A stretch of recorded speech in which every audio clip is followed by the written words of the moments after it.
Let me invite Nomfundo, Noxolo, Mkhize from South Africa, representing University of Notre Dame.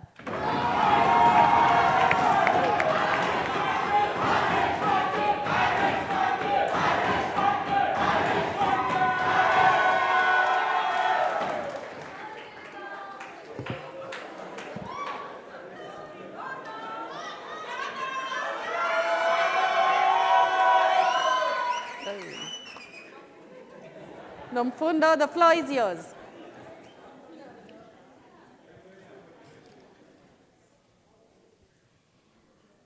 The process of translating an idea or an invention into a good or a service, creating enough value for people to buy into it. That is the definition of innovation offered to us by the Business Dictionary. The question that begs asking, therefore, is innovation limited to only being a private sector input, or could innovation pivot a country? Could innovation pivot an entire continent? How was Nelson Mandela able to pivot a country? How was Nelson Rolihlahla Mandela able to pivot South Africa into a good story to tell?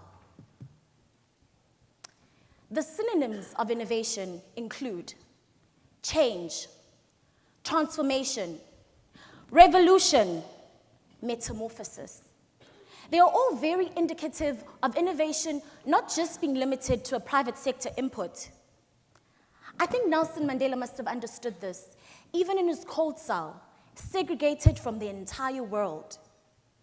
How else do you explain him being able to inspire mass mobilization against an apartheid government, especially in a time where there was no social media activism for hashtag Free Nelson Mandela, hashtag Bring Back Nelson Mandela, or hashtag Apartheid Must Fall?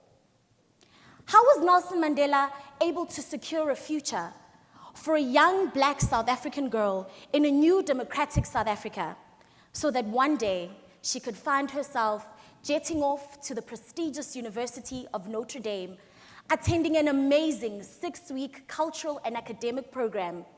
From there, jetting to DC, the capital of the world power, standing before a room filled with amazing young African leaders, delivering her first Ignite talk. And finally, interning at the Voice of America. How was Nelson able to do this? What was so unique about his leadership? Innovative, peaceful leadership. But perhaps the answer is not just limited to innovation.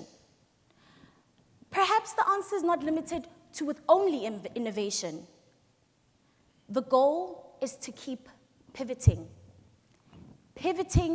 towards innovation, pivot leadership.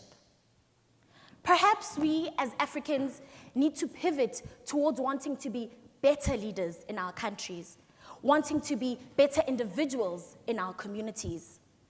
Perhaps we need to pivot into being able to create enough value so that Africans are able to buy into it and create a value system for Africans and by Africans.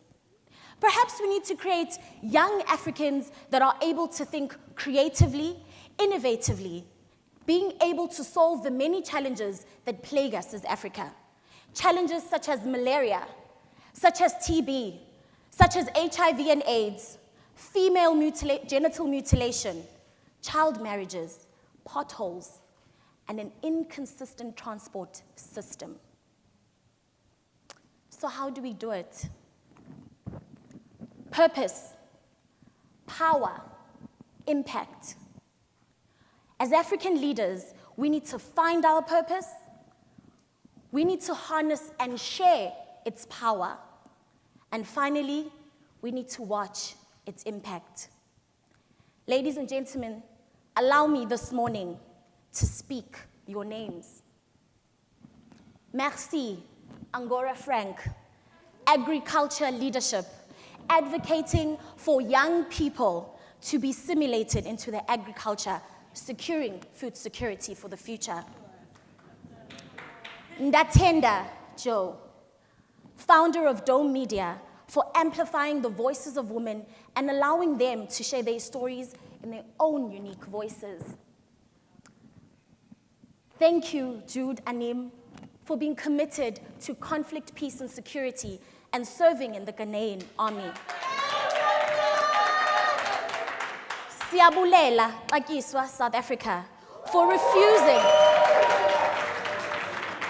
refusing to allow your disability to limit you and always being the brightest star in the room. Merci beaucoup to Mohammed Azim, Mauritius, for your amazing strides in virtual augmented reality and revolutionizing the way that dyslexic kids are consuming the syllabus. And finally, obrigado, Miss Charuso, for being a cultural advocate using your fashion line. Indeed, it is beautiful to be an African. My name is Nomfundo Noxolo Mkhize. I am passionate about peaceful, innovative leadership on the African continent. I'm fighting for that. I'm a fighting Irish. What will you fight for?